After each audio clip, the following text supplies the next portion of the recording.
Bem-vindo a mais um podcast da Rede Energia, sua escola prática para o mercado. Eu sou a Nath Nóbrega, cofundadora da Rede, e hoje o nosso convidado especial é o Alexandre Viana, e nós vamos falar sobre Energy as a Service. Viana, bem-vindo à Rede Energia, se apresente para os nossos ouvintes. Nath, em primeiro lugar, obrigado pelo convite de estar aqui com a Rede Energia falando um pouquinho sobre esse tema tão interessante. Bom, como você falou, Alexandre Viana, sou sócio da Timos Energia, responsável pela área de consultorias, tenho aí 22 anos de experiência no setor elétrico, trabalhei com leilões na CCE, também já fui head trader do gerador SPIC, e adoro falar sobre o setor, adoro falar sobre tendência, é um prazer estar aqui com você hoje. Obrigada pela participação, Viana. Viana, vamos direto ao ponto, então. Explica para a gente o que é para a gente imaginar quando ouve a expressão ou lê a expressão Energy as a Service, que, só para o pessoal se situar também, é a sigla EAAS. Isso, é um E maiúsculo, AAzinho e depois um S maiúsculo novamente. Energy as a Service é um conceito, né, que está agora começando a pegar no mercado de energia mundial, que mistura ou mescla, combina uma série de coisas que tem a ver, além da eletricidade, energia elétrica, da ponta final, como tecnologias embarcadas para que você tenha um consumo de energia de forma mais inteligente, otimizado, e, ao final, que isso possa reduzir em serviços melhores e preços mais baixos. Então, esse é o conceito de Energy as a Service, que vai mesclar internet das coisas, sensores e controles, 5G, blockchain, células de energia, e-mobility. Então, toda essa parte meio futurista que mescla consumo de energia, eficiência, está dentro do arcabouço ou da umbrella, do guarda-chuva do Energy as a Service. Então, esse, de forma técnica, seria o que é Energy as a Service. Obviamente, ao longo do nosso podcast, a gente tem a oportunidade de trazer para algo mais concreto, né, menos abstrato, né, o que é o termo Energy as a Service. Legal. Viana, e já tem um primeiro passo dado nessa direção de implementar isso? Ótima pergunta, porque, assim, obviamente eu comecei aqui com o termo de um jeito fancy, né, falando no conceitual, abstrato, aquela coisa bonita de consultor. Consultores adoram dar esses termos chiques em inglês, tá? Agora trazendo para coisas que as pessoas possam sentir de forma bem palpável, né, no seu dia a dia ou tudo mais. Hoje, a gente tem uma forma convencional de ver energia elétrica. Qual que é essa forma? Eu vou lá, se eu estou no mercado regulado, vou começar para o máximo do convencional. Vou lá, estou compulsoriamente conectado numa distribuidora, não tenho nenhum poder de escolha, o máximo que eu posso fazer é colocar um medidor para tentar reduzir minha tarifa, se eu opto por isso com a distribuidora local, ou ver uma GD, que eu posso também tentar economizar, se fizer sentido econômico, eu vou calcular quantos anos eu vou levar para pagar, né? E, obviamente, a dona Maria, a dona Ana, que é minha mãe, ela não olha payback, assim, meio abstrato para ela payback. Ela vai ver, cabe na minha parcela, vou economizar o que eu pago por mês com com essa GD, é menos do que eu pagaria, o parcelamento encaixa na minha conta.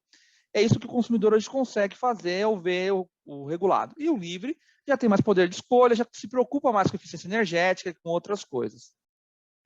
Isso é o que o consumidor hoje tem, a forma clássica de ver. No máximo, ele escolhe o supridor, uma forma alternativa. Quando eu falo de Energy as a Service, estou falando o seguinte, eu vou contratar alguém, ou uma empresa, que vai dar uma solução de melhor consumo energético, que pode também envolver tecnologia. Então, pode ser desde eu encarar que o Energy as a Service vai ser, eu vou, do mesmo jeito que internet em casa, eu escolho um supridor e eu já não me preocupo mais, o máximo que eu contrato é a banda, a velocidade, depois ele vai me suprir energia, vai me suprir internet o mês todo. No caso de Energy as a Service, seria algo parecido trazendo para a residência. Eu vou contratar alguém, então não vou me preocupar, vou pagar X por mês, eu sei que eu vou atender meu consumo, não vou mais me preocupar tanto com os quilowatts-hora. Aí alguém pode falar assim, pô, mas que vantagem então que eu levo? Se a empresa que está me fornecendo tem estímulo econômico regulatório para ser eficiente, o que ela vai fazer? Ela vai querer que eu consuma menos energia, certo? Porque ela vai gastar menos da commodity pelo mesmo valor de serviço. Então, ela vai ter interesse em fazer com que a minha casa fique mais inteligente. Eu tenho uma smart house, uma smart home, no qual eu vou ter internet das coisas, por exemplo, vou ter uma geladeira que vai ter um sensor que, eventualmente, se ela está consumindo mais do que deveria, vai indicar e o fornecedor vai querer ter interesses de que eu melhore o meu consumo, que eu troque de geladeira, ou que eu use de forma mais inteligente de energia. Então, o Energy as a Service é isso. eu trocar minha forma atual de suprir, né, meu energia por um serviço que vai me atender energeticamente e que pode, inclusive, incluir tecnologia embarcada, tecnologia de ponta, para melhorar minha casa, melhorar meu consumo e tornar mais eficiente. Tenho passos já disso? No Brasil, muito embrionário, projetos muito simples.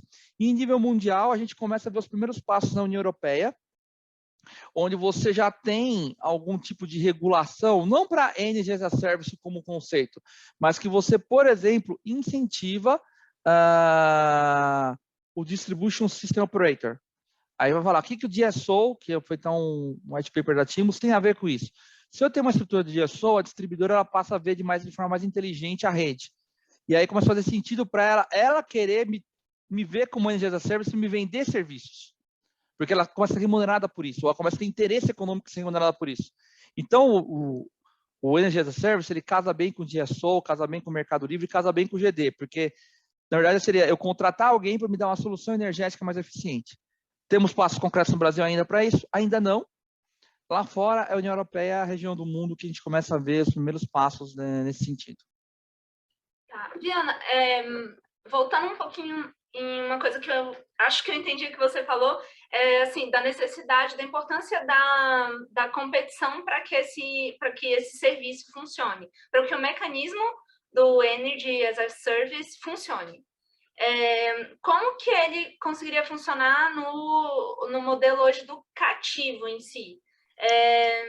Qual seria o incentivo que a distribuidora teria para tornar minha casa mais inteligente? Hoje eu tenho que confessar, Nath, os incentivos são pequenos, porque como a gente vive num modelo regulado, uma mescla de benchmark regulation, que foi inspirado na Inglaterra, com custo de serviço, né, cost of service regulation, então a gente tem uma mistura desses conceitos aqui no Brasil, o estímulo é baixo, é pequeno. Então a gente deveria caminhar com uma regulação, alterando alguns pontos para que a distribuidora tenha vantagem econômica, faça sentido para ela que eu tenha uma casa mais inteligente. E aí, uma coisa que eu sempre falo eu tenho uma visão sempre muito de mercado e de regulação, até porque a gente trabalhou junto, você sabe disso. A minha visão é o seguinte, o Homo Economics, né, ele tem uma visão de maximizar resultado e minimizar custo. Então, eu nunca critico quem não faz isso, porque é o estímulo que eu e você temos como ser humano. Então, se eu não crio uma regulação que favoreça, a distribuidora não vai ter interesse, porque ela pode perder receita, e ela tem um acionista a remunerar, ela tem um player a remunerar. Então, eu jamais gosto de culpar os agentes econômicos por algo que não acontece. Eu já me digo assim, se eu quero que algo aconteça, eu tenho que criar uma regulação que favoreça. Então, nesse sentido, eu vejo assim, precisamos criar uma regulação mais friendly para a distribuição, de modo geral, essa é a minha forma de enxergar, que envolve Energy as a Service, que envolve DSO, que eu não vou querer aqui fugir do tema do nosso bate-papo, mas que se falam em algum momento. Então, assim, eu entendo que a regulação, de um modo geral, ela tem que caminhar para ser o mais friendly, para que a distribuidora tenha estímulos econômicos para que ela possa implementar mudanças mais radicais e que ela também possa ter uma remuneração interessante se ela te incentiva a consumir menos. Então, cada vez mais acho que tem que caminhar para isso, para que a distribuidora tenha incentivos, mesmo que o ambiente ainda não seja de competição no residencial, para que ela tenha incentivos econômicos para que, de repente, se ela colocar uma solução de Energy as a Service na casa da Nath, em Brasília, se não estou enganado, ou do Viana aqui em São Paulo, no Paraíso, isso faça sentido econômico para ela, ela fique feliz e eu fique feliz também. Legal, Viana. E é interessante pensar que, assim, refletindo agora, né? A distribuidora, hoje a gente tem uma discussão do papel dela com a abertura do mercado, né? E, no fundo, para isso tudo fazer sentido para a distribuidora, para o mundo da distribuidora, faria mais sentido se o mercado continuasse como é hoje, né? Porque, assim, imagino que com a abertura de mercado, ela vai assumir um outro papel, né? Às vezes mais de fio ali, e não de contratação de energia em nome do cativo. Isso faz sentido? Entendi teu ponto. Eu acho que o que nós estamos falando hoje, né, nesse bate-papo, como do Dia Sol, novamente eu quero evitar de fugir do assunto, mas eles se conversam, são muito interligados. É isso, justamente tem que discutir qual é o papel da distribuidora do futuro. Ou seja, eu acho que ela tem um papel que vai além do fio. E esse papel passa por um Energy as a Service e passa também por DSO. Só que se eu ficar preso com o modelo de negócio atual, eu vou ficar preso na discussão, separação, fio e energia, e eu não vou evoluir. Então, por isso que eu falo que a gente tem que discutir, mesmo que o mercado não abra, faria mais sentido com o mercado aberto, mas mesmo que o mercado não abra totalmente, porque eu acho também que é inevitável o mercado abrir, tá? Eu acho que a discussão, sendo bem honesto, acho que vai ser quando ele vai abrir e como, mas que ele vai abrir, ele vai, e fica para um outro bate-papo, porque a tecnologia e o mercado, no ponto de vista econômico, estão forçando a abertura dele per si, né?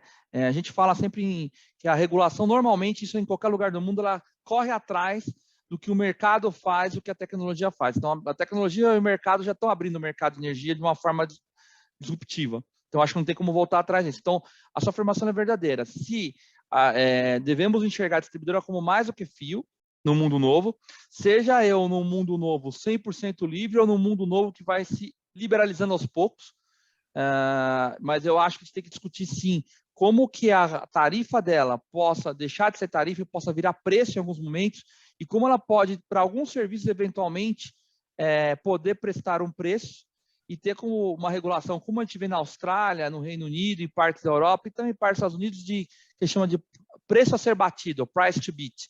Ou seja, distribuidora, você pode cobrar até tanto. Eu te coloco um cap, que é o preço que você não pode ir, mas qualquer um pode entrar no mercado e desafiar o seu mercado para isso.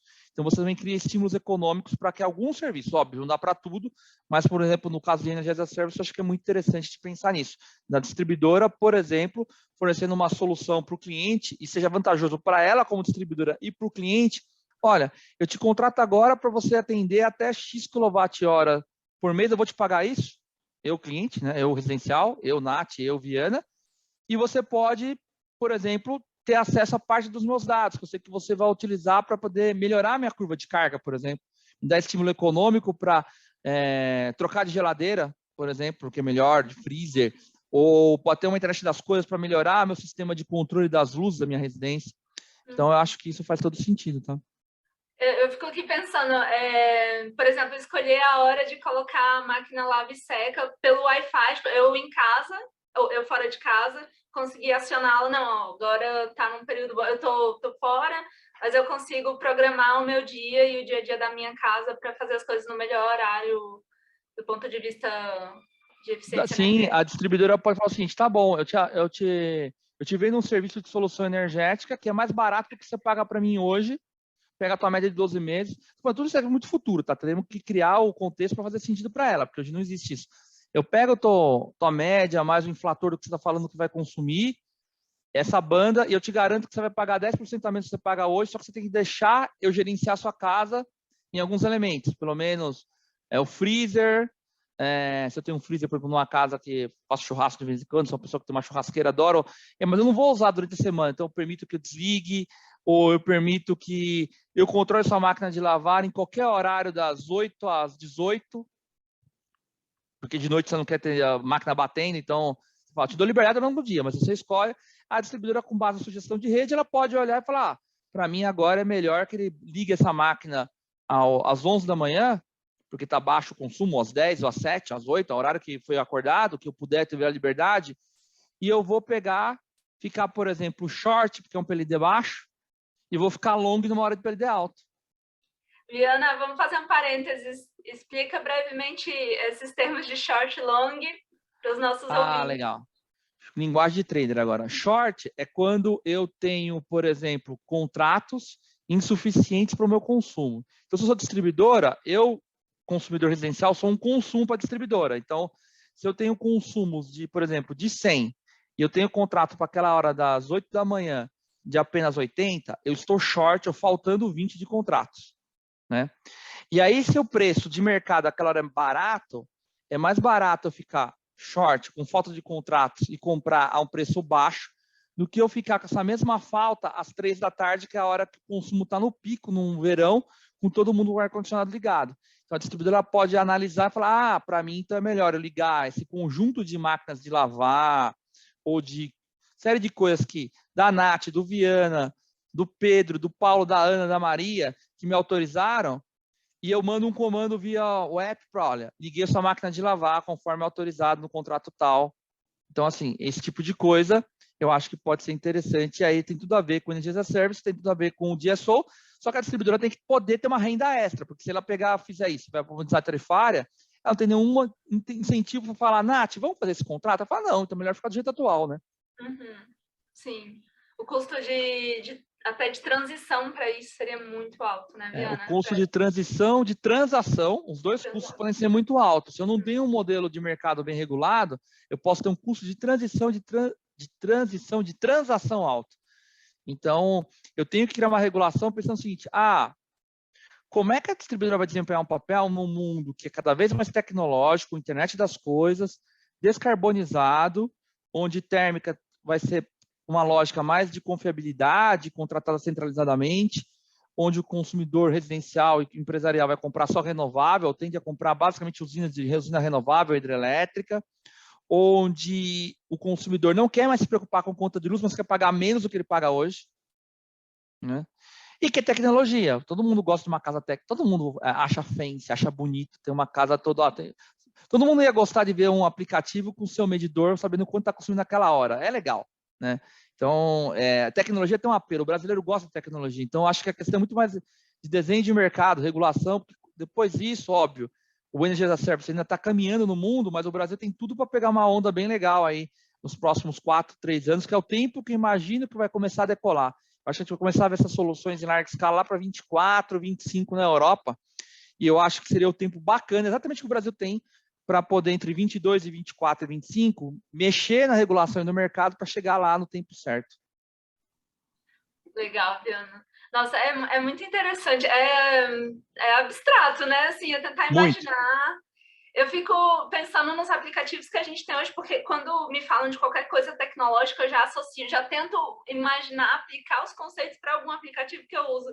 E um que me gerou curiosidade, uma pergunta que até tem a ver com isso, é que, assim, a gente tendo o serviço de energia, né? Também quando se fala muito de as a service, fala-se de assinatura também, né?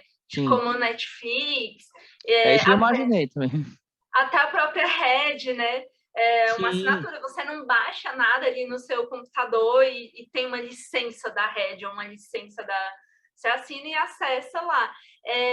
Tendo isso na energia, continua existindo a necessidade de uma CCE, de uma liquidação mensal, de um mercado de curto prazo, porque assim, hoje no Rappi eu faço minha lista de compras, né? Aí se faltou, não tem queijo, aí eu já paguei, mas eles me estornam, eu ganho um crédito, eu acho.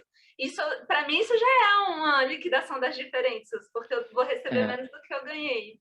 Como fica aí? Mas é muito boa o seu ponto. Na verdade, só tem um problema com energia elétrica, um problema assim engraçado.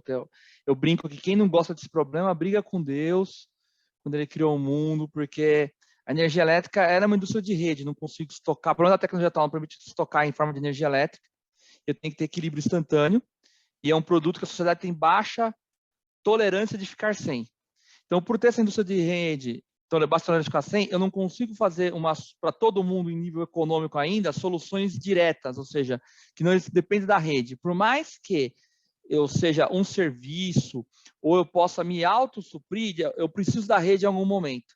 E por ter essa questão da rede e por ser impossível calibrar 0 a 0 consumo com geração e contrato, o consumo com a geração, sim, vai ter que estar 0 a 0 instantâneo, mas em termos de contratuais eu não consigo fazer isso, eu sempre vou ter uma diferença. Então, na verdade, é o seguinte, a discussão não é se eu vou precisar de uma CCE ou ONS, é como é que vai ser a CCE e ONS do futuro e como é que a distribuidora vai conversar o mundo do atacado com o varejo. Ou seja, porque não faz sentido imaginar que o varejo vai estar modelado na CCE, imaginar que 87 milhões de cargas ou de consumidores vão estar lá, o meu carro elétrico vai estar lá conectado na CCE e ficar short ou ficar longo, credor ou devedor, não vai existir isso, né?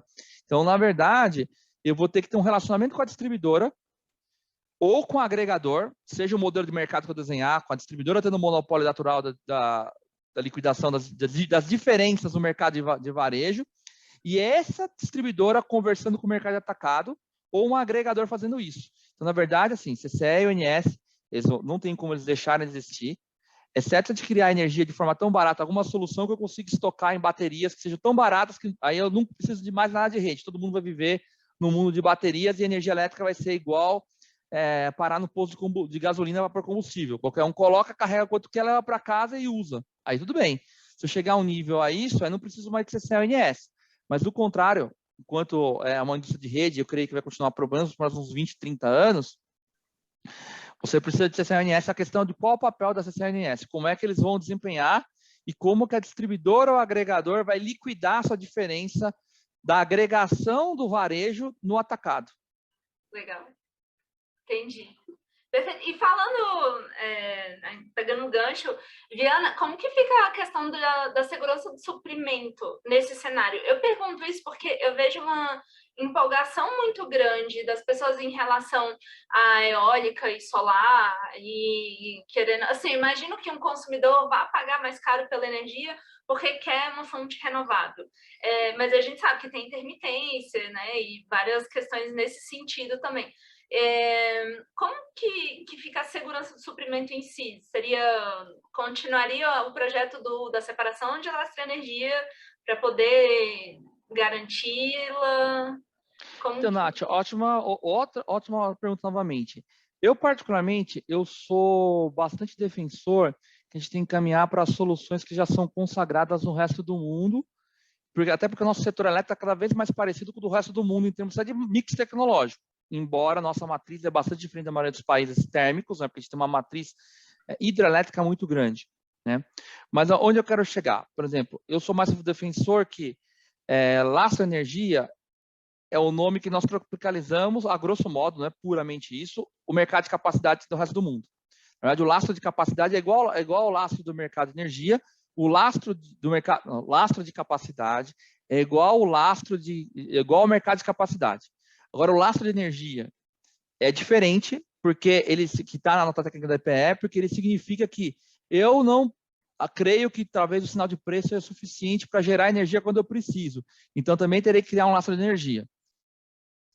Só para deixar claro, até porque a discussão de lastro de energia é bem densa, né? E aí, onde eu quero chegar? Para mim, eu acho que você já consegue hoje, no mundo atual, se você tiver um mecanismo de preço bem calibrado no preço horário, e significa não estar numa situação que eu despacho térmicas elevadas, tem um preço baixo, então se eu estou despachando térmicas caras, o preço tem que estar alto. Essa é a minha primeira crítica, eu acho, do como estamos hoje fazendo o mundo, né? Então, assim, se eu tiver um mecanismo de preço adequado e o mercado de capacidade, eu acho que você conseguiria endereçar muito bem a questão da confiabilidade do sistema. Eu sou defensor de renováveis, sem querer aqui fazer merchan da onde eu trabalho hoje, né? Mas é inevitável, porque estou vinculado à marca e eu amo o que eu faço, eu amo a empresa que eu trabalho. A gente hoje está com um volume, assim, nos últimos 2 anos, atingimos, representou clientes num volume de mais de 2 gigas ao todo, com projetos novos de renováveis. Então, eu sou super defensor de renováveis. E eu acho que não é que elas é o futuro, elas são o presente. Depois ela fala, é do futuro. Não, é o presente, não é mais o futuro. A questão é como que eu consigo deixar o sistema confiável, que é a sua pergunta. Num contexto de Energy as a Service, de descarbonização e de internet das coisas. Então, eu acho o seguinte, tem que pensar numa transição organizada, com um mercado de capacidade que faça sentido, para ele não ficar muito caro também, que é um risco, né, que você tem que evitar, porque ele pode ficar muito caro se eu exagero na dose. E pensar... Pode falar, desculpa. Inclusive, é por isso que hoje as térmicas, principalmente, são viabilizadas no ACR, né? Apenas 1% dos contratos do Mercado Livre vem de térmicas combustíveis fósseis.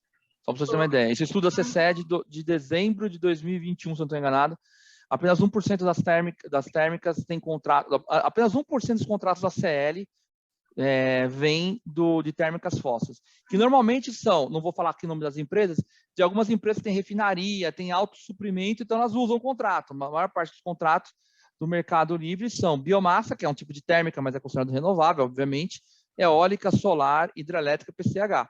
Então, térmica não viabiliza no livre, só no regulado, que é injusto você parar para pensar que às vezes só o regulado está pagando. Então, por isso que o mercado de capacidade, inclusive a gente defendeu muito isso, tinha que ser pago por todos, é o que está acontecendo. Então, assim, isto posto, voltando para a pergunta original, o que eu imagino?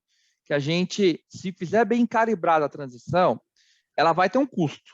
Só que a gente consegue fazer um custo considerando a descarbonização. Então, por exemplo, eu acredito no mundo sem térmicas, eu acho que muito lá na frente, não no curto prazo. Só que eu também poderia trabalhar com soluções que a gente também tem estudado aqui na casa de CCUS, traduzindo para um português, para não ficar uma coisa muito abstrata, a gente fica falando termos em inglês chique.